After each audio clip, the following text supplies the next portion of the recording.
Good evening. Welcome to the Underworld with Christina, a show that descends, transforms, and rises again. I am obviously Christina Wilkie Burbach. So, the Underworld with Christina is a guided journey into the chthonic realms, a space where ancient stories, forgotten deities, and deep archetypes come alive. Each episode focuses on a different underworld or chthonic figure, force, or concept, exploring their mythology, symbolism, and presence in modern spiritual practice. After exploring the entity or theme, the show shifts into practice. Depending on the episode, you, the viewer, may experience spell work inspired by the deity or concept, ritual designed to help connect with the underworld current, or a guided journey that invites personal insight, shadow work, or transformation. The show frames the underworld not as a place of fear, but as a source of wisdom, rebirth, and magic. It's a space for seekers, witches, myth lovers, and anyone drawn to the deeper layers of the spiritual world. I am a spiritual transpersonal psychologist, a high priestess, ordained minister, anthropologist, death witch, death doula, death walker, psychopomp, psychic, modern mystic, occultist, cemeterian, and I work full time in the death care industry. My specialty is obviously working with the dead, and I am the author of the book Gardens for Ghosts: The Art, Magic, and Ritual of Planting for the Dead. So tonight's topic, we are going to talk about the necromantian, which was an ancient Greek temple of necromancy devoted to Hades and Persephone. So tonight it might be helpful if you have it handy or you can quickly go get it. We're going to do a scrying or a necromantian type activity tonight in which we're going to communicate with a beloved dead. So I recommend having maybe a dark scrying bowl where you can put water in, or a black mirror would be ideal. So if you don't have a black mirror, any mirror or bowl of dark water will suffice. So then word necromantian means oracle of the dead, and the faithful came here to talk with their dead ancestors by using a form of scrying.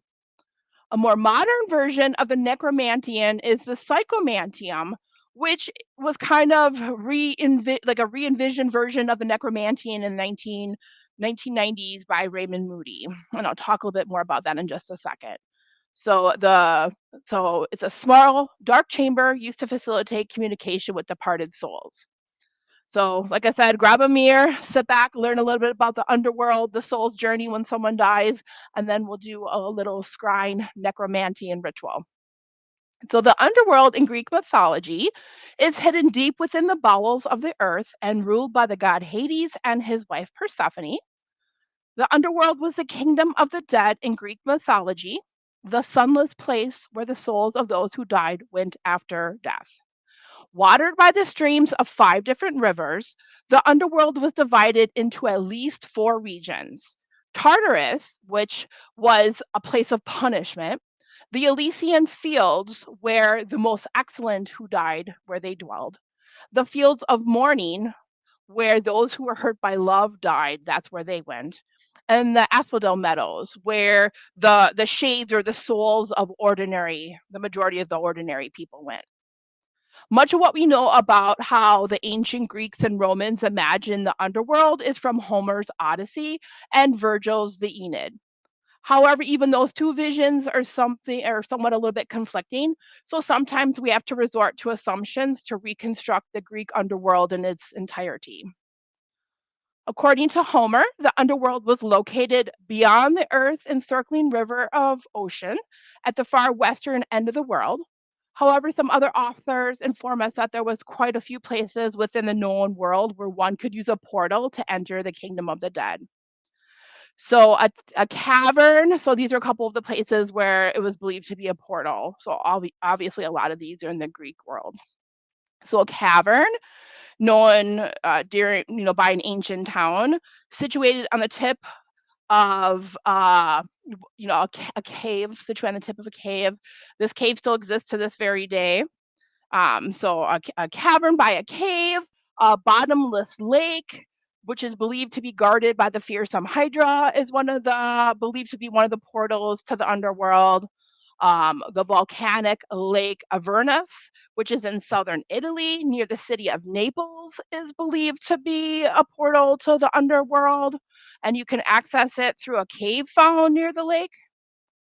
So, a cavern, a cave, a bottomless lake, and a volcanic lake are all believed to be some portals to the underworld. By all accounts, no matter who the author was, the underworld was a chilly and shadowy place, once again watered by 5 streams of infernal rivers. So the Styx, which is probably the most well-known one. So it circles the underworld 7 times. Styx was the river of hatred and unbreakable oaths, and the gods are often depicted as taking their vows by the waters.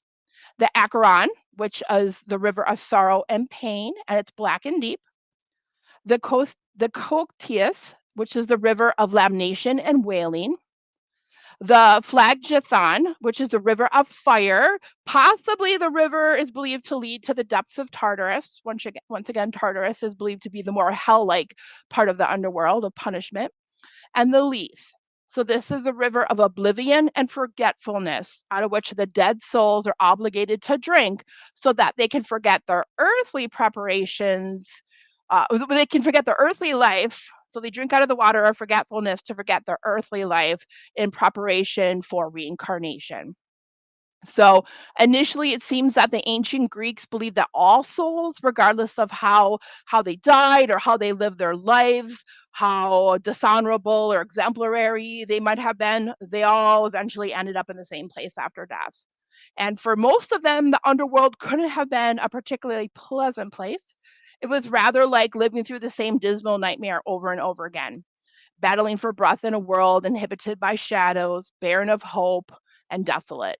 And this is how sometimes the underworld is described by ancient authors.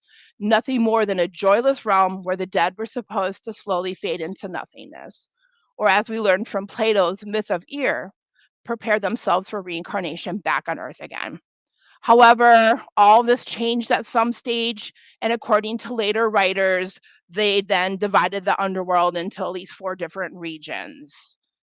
Like I said, Tartarus, the Fields of Mourning, the Asphodel Meadows, and then the Elysian Fields. So, what I think a lot of us are very familiar with that river Styx, and then Charon, the ferryman, rowing the deceased on the boat through the river Styx to Hades, to the underworld. So, what are some other elements of the journey of the soul after death? So, like I said, they were ferried. The ferry was rowed by Charon, the infernal boatman. He was tasked with taking the souls of the dead to the underworld proper, and those who could pay the fare with coins placed them on their eyes or under their tongue when they were buried, and that granted them passage.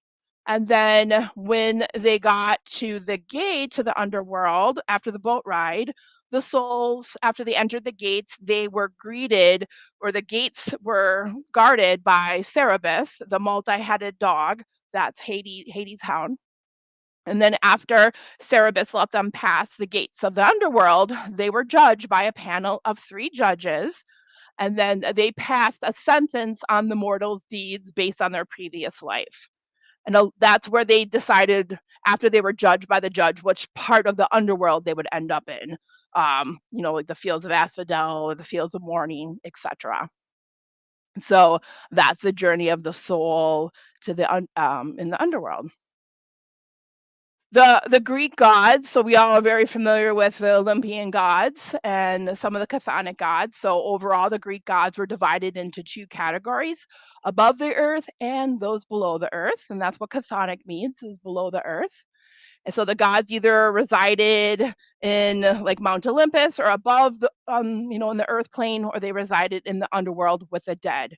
Obviously, the most prominent chthonic gods are Persephone, who we went over last episode, her husband Hades, her mother Demeter, and Hecate. And then all their mythologies are very intertwined. And I'm obsessed with the Elysian mysteries, and I'll do a whole episode based on them in the near future. So the Elysian mysteries, and this is building up and getting to the necromantian because it's part of the underworld, right? So the Elysian mysteries are very famous secret religious rites of ancient Greece, according to the myth told in the Homeric hymn to Demeter. who was the earth goddess, who was Persephone's mother. She went to Eleusis in search of her daughter, Kore, who was Persephone before the maiden, before she was abducted and taken to the underworld. And befriended by the royal family of Eleusis, she agreed to rear the queen's son. And she was, however, prevented by the queen's annoying interference from making the boy immortal and eternally young. After this occasion, she revealed her identity to the royal family and commanded that a temple be built for her, into which she retired. And then, as the hymn to Demeter continues, the mysteries at Eleusis originated in the twofold story of Demeter's life. So these are like initiation rites, her separation from her daughter and her reunion with her daughter, and her failure to make the queen's son, immortal. And then another aspect of the Elysian mysteries is exploring Persephone's journey into the underworld, her becoming a changed person, and then her journey back to the earth plane again. So these were initiatory rites. We don't know, because they're a secret rite. We don't know, 100% everything that was involved, but we do know that the mysteries began with the initiates on a solemn procession from Athens to Eleusis, and then it's believed that they most likely took some psychedelic plant medicine and then went through initiatory rites to mimic going to the underworld and back again. So once again, kind of mimicking Persephone's journey to the underworld. So they were very much, I'm gonna say obsessed, but very much, driven by that whole concept of the underworld rites. So the myth of the cave, so Persephone's abduction and Demeter's grief and searching for Persephone, and then the ascent. So the abduction, the descent, the search, and the ascent are all part of the Elysian mysteries and Persephone's myth. And what it symbolizes is like the descent as death, and the search as purification, and the ascent as rebirth. So the promise for initiates were that it was eternal cycle of like death and rebirth and being born again. So death, rebirth, being born again over and over and over again. So it promised that, like that continuity, that we transcend physical death, that we still exist, we're a soul, we still exist after our physical body dies, and it very much symbolizes inner transformation. So the necromantian, or the oracle of the dead, is also very much a part of those underworld mysteries of descent. So it was an underground temple in which initiates or individuals who wanted to communicate with their loved ones, their departed souls, would go to for guidance and prophecy. So very much a cult, like with devotees, not like a cult like a lot of people think of with like Charles Manson and that kind of stuff. Like, I think the word cult has been very twisted and distorted over time, with cult originally meaning like members or devotees of a god or a goddess. So the necromantian, as I said, was an oracle of the dead, or an ancient temple devoted to Hades and Persephone. And devotees believed that, descending and going to this underground temple was a direct portal to the underworld, where any living person could consult and speak with departed souls for prophecy and for guidance. It functioned as a necromantic shrine where supplicants performed rituals to summon and question the spirits of the deceased, often seeking guidance on fate or burial rites. So, according to tradition, it was located on the banks of the Acheron River near the ancient city of Ephra. And the site was once again believed to be a door to Hades, the realm of the dead. And it occupied where three of those underworld rivers all met. And like we said, like I said before, those five rivers are believed to have surrounded the underworld. So being at a site where like three of those rivers met was believed to enhance and reinforce this chthonic power. Woo, we just got some crazy thunder and lightning here right now. Appropriate timing.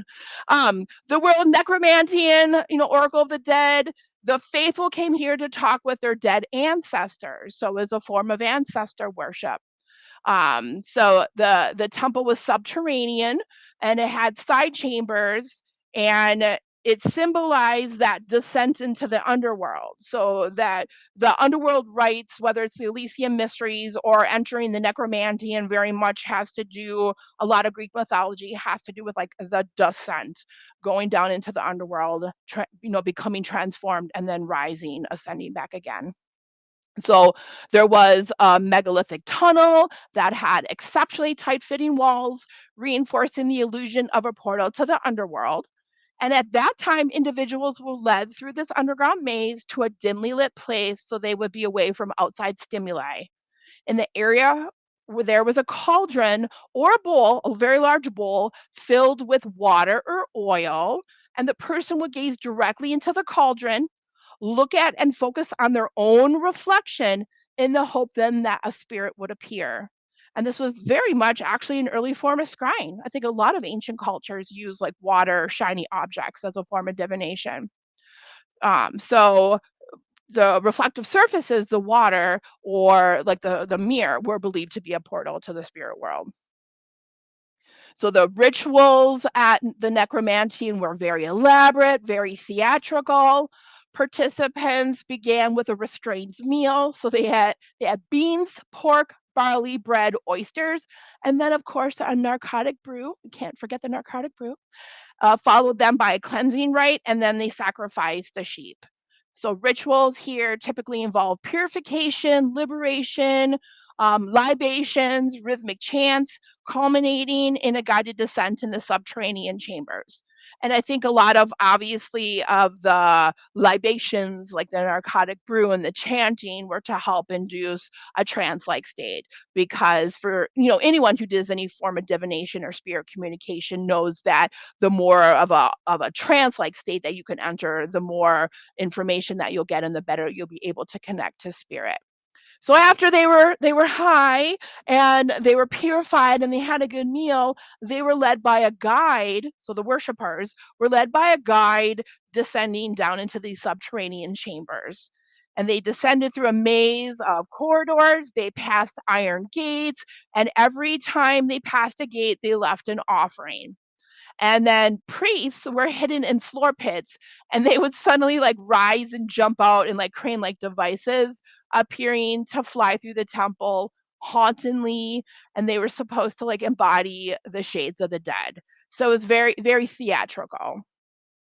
And participants who participated in the ritual and then the descent to the necromantian believe they were like in a liminal space and touching the boundary between the dead and the living and communicating directly with shades in Hades' domain.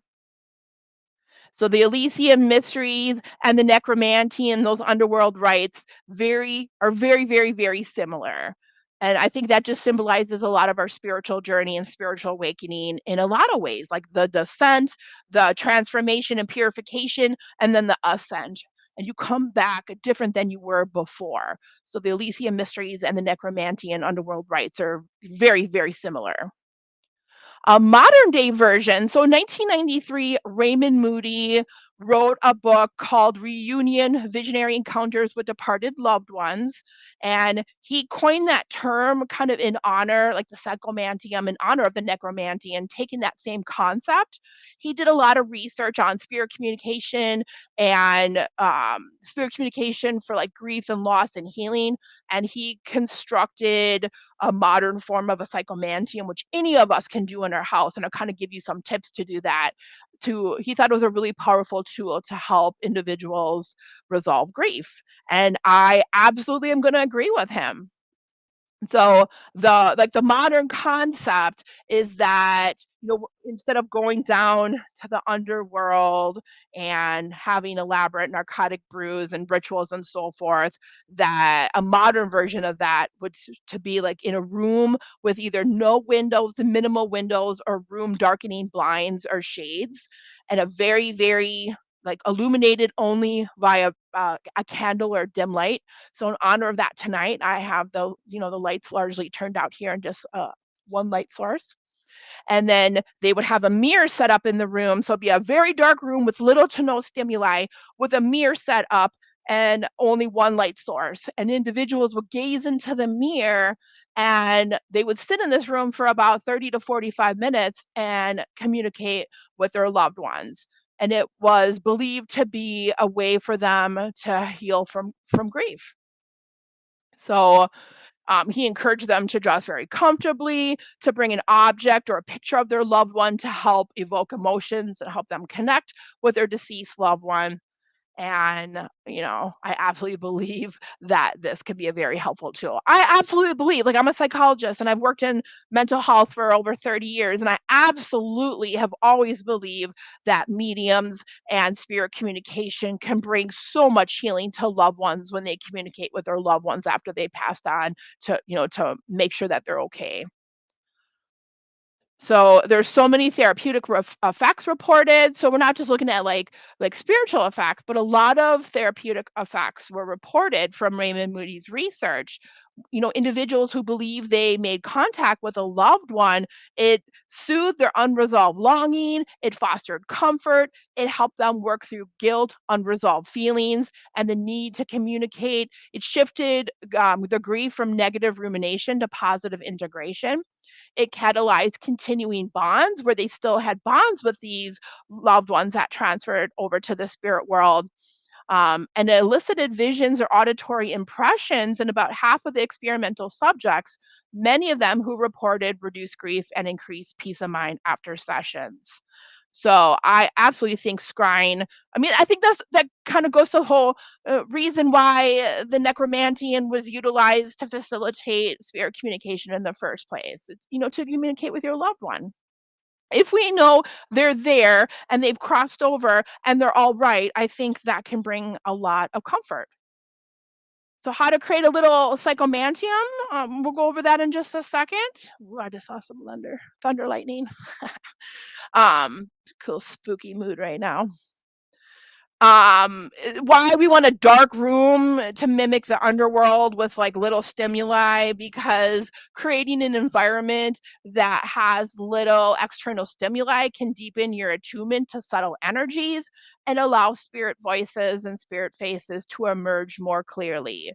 So whenever you want to do like scrying, and particularly mimicking the necromantian, you want as little light as possible, you want as little sound as possible. You often want to be in almost complete darkness with just one little light source.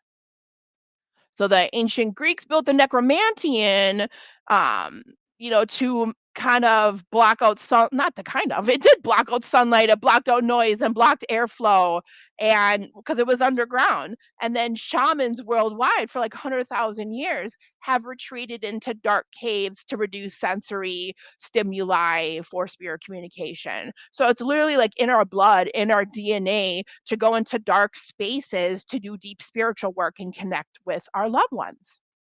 So when we scry, we want little to no external stimuli, little external distractions. Turn your phone off, leave your pets in the other room.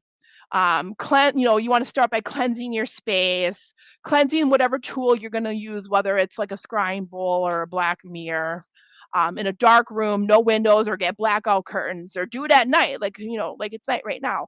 You might want to use earplugs or noise canceling headphones. I encourage you always to state your intention out loud. Like I invite clear visions from spirit. Then you like gaze into your medium, like your water bowl or your mirror, and kind of, resist forcing images and just let impressions appear. And then we always have an attitude of gratitude and thank the spirits for giving us information. And then I always encourage everyone to journal afterwards.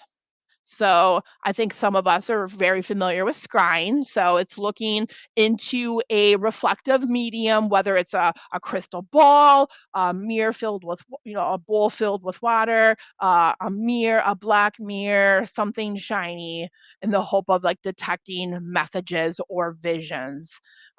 Other words for scrying include like peeping, or the, third eye vision, or crystal gazing, or hydromancy.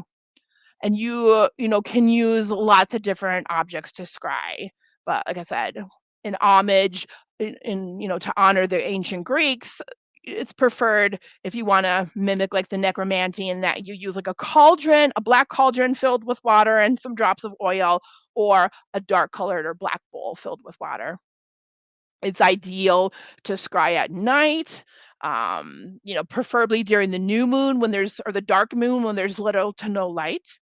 I like burning psychic incense when I scry, like mugwort and wormwood. Those are really nice for helping induce like a trance-like state to do deep spiritual work. And then, like I said, we want to have one dim light source, and nothing should really be reflecting in your reflective in your mirror or your bowl. Nothing should be really reflecting in it. It should appear as a dark tunnel or a window. And then I think people try too hard when they scry. Do you remember when you're a little kid and we had the was a magic eye? Where you look at somebody and you didn't see anything with like all these dots, but then when you kind of zoned out, then you started or looked beyond the object, then you saw the item in the magic eye or the picture in the magic eye. To me, that's very much like what scrying is. You kind of zone out. You have to enter an altered state. You kind of zone out, and then like images and messages will appear. So let's do a little ritual here to end the underworld tonight. So we're going to kind of mimic a little necromancy at home, and then you know how to do this moving forward. So you might find a more ideal space for me here at my home. It very much mimics the necromantian and the underworld journey of descent. Actually, in my basement here, we have kind of hiding behind a wall. It might have been a wine cellar or a bomb shelter, but it is a room underground in my basement that has absolutely no windows. So it is perfect for doing necromantian work. And then I just put a mirror in there, a chair in there so I'm comfortable, and then a small candle as a light source. So that's ideally where I do this type of work. So the ancient necromantian, we can, kind of reflect that at home by, using a room that has darkness or dim torchlight or candlelight. It had echoing chambers, slow ritual movement, incense or aromatic smoke, guided chanting or, reciting different, spell work or chants, and then a sense of descent. And that's to help shift the mind into a contemplative dreamlike state. So how to recreate that at home. So create a threshold space, a room or a corner, or ideally a space in your basement so we can mimic that descent that has no overhead lights, in which you use a single candle or warm lamp, that you have like a dark cloth or curtain to kind of mark the entrance as a threshold, remove clutter so there's really nothing else in the room, and that mimics like the descent into a ritual chamber. Add different sensory elements like one candle or a dim red or amber bulb. No screens, no computer screens. Leave your phone out of there. So no bright LED lights. You might want to have a singing bowl in there or low droning music or like binaural beats. For scent, incense, can burn resin like frankincense or myrrh, herbal smoke bundles, and those, help kind of create the atmosphere, create the mood. And then your reflective surface, like I said, our ancient ancestors in the necromantian use a cauldron filled with water. So if you're lucky enough to have a big cauldron, I have a big 250-pound cauldron outside when I do this, type of work outside.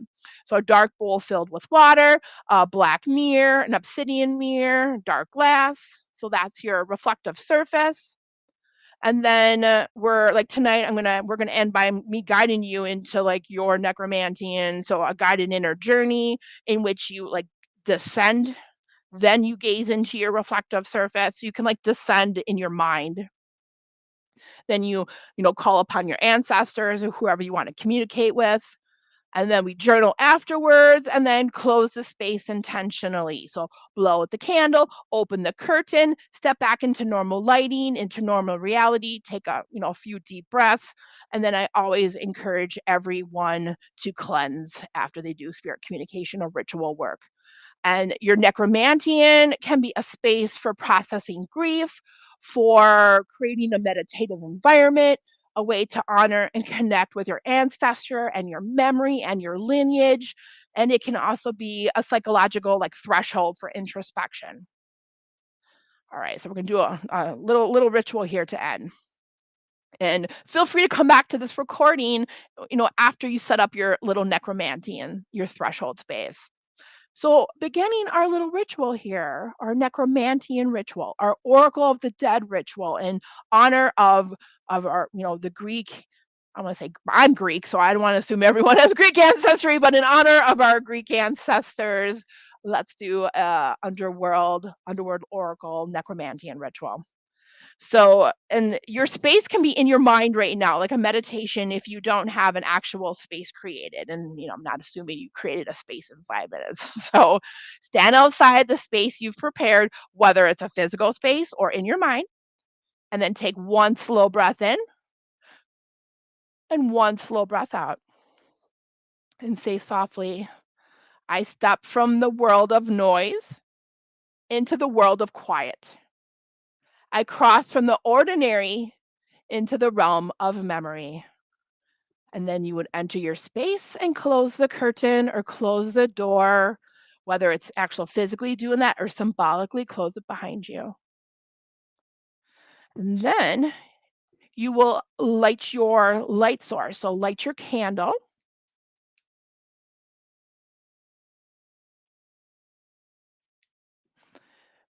and say, the flame is my guide. It is the thread that leads me down and brings me back. And then you want to get comfortable. And then you settle your senses. So you get comfortable, sitting down in front of your reflective surface, your cauldron of water, your bowl of water, your obsidian mirror, and you close your eyes and you listen for the faintest sounds you can hear in the room. Breathe in the incense, feel the temperature of the air, and just let everything go. Let the day go and say, I release the day behind me. I open the door within me, and then take 3 deep breaths.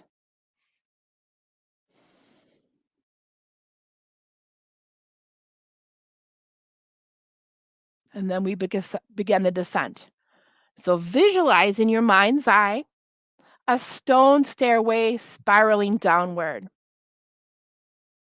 and start walking down the stone stairway, walking down step by step, and say to yourself, before me lies the path of descent. And each step I take takes me deeper into stillness. 10 steps down, 9, 8, 7, 6, 5, 4, 3, 2, and 1. And pause for a breath. And then enter the chamber. Enter the chamber. Enter the necromantian. So open your eyes halfway and gaze into your bowl of water, or gaze into your obsidian mirror or your mirror. And once again, keep your eyes kind of half shut and gaze into it and say, I enter the chamber of echoes. Here memory speaks in symbols. Here the past becomes a teacher. And let your gaze soften. Don't try to see anything specific. Just let the impressions drift. And then as you're doing that, and obviously when you do this in your own time, you can take more time. I know we're kind of strapped for time. So you take your time gazing and looking for messages and symbols and visions to appear. And then we summon our ancestors or the spirit that we would like to speak with. So the encounter, we call forth memory, we call forth an ancestor, we call forth a spirit. So this is like a summoning of spirits. It's an invitation to your own inner world. I call upon the wisdom I carry within me. I call upon the stories that shape me. I call upon the voices of memory. And then once again, let images and feelings and thoughts rise naturally. And you may ask questions internally like, what do I need to know? What guidance do I already know, but I've forgotten? What story do I need to hear tonight? And I do recommend that you have questions prepared ahead of time before you do this. So, once again, in your own time, you can do this and ask questions and look for answers as long as you would like. But for tonight's little ritual, we will return now back to the earth plane. So we'll begin our ascent by releasing the vision. When you feel ready, you close your eyes back again fully and say, I thank the memories that rose. I release what has spoken. I carry only forward what serves me. And then you take a deep breath and we begin the ascent. So visualize that stairway again and say something along the lines of I rise now from the chamber. 1, 2, 3, 4, 5, 6, 7, 8, 9, and 10. And you open your eyes and we extinguish the flame. So blow out your candle or turn off your light source. And the ritual ends. The insight remains. And you step out of the space. So once again, open the curtain, step outside, take a deep breath, um, integrate back into the light, and then write down what you felt, what you saw, what thoughts surfaced, any emotions or ideas that lingered, and that anchors the experience. And then I encourage you to give an offering to Persephone and Hades for being the kind of the hosts of the necromantian. Give some sort of offering to your ancestors or the spirit that you communicated with, and clean and cover your tools and cleanse yourself. And that is a little way that you can utilize the concept of the necromancy and the oracle of the dead in the underworld temple to Hades and Persephone in your own spirit communication. So there we go. That is the episode for the underworld tonight, talking about the necromancy and how could we use those concepts to scry and communicate with the dead and our ancestors in our own modern day life. I am Christina Wilkie Burbach. Thank you for joining me on the first and third Thursdays here on Magical Witchy World. You can find me all over the internet. My Linktree Christina Wilkie Burbach, mindsoulandself.com. You can find me all over the place. So thank you very much for joining me and have a magical rest of your evening.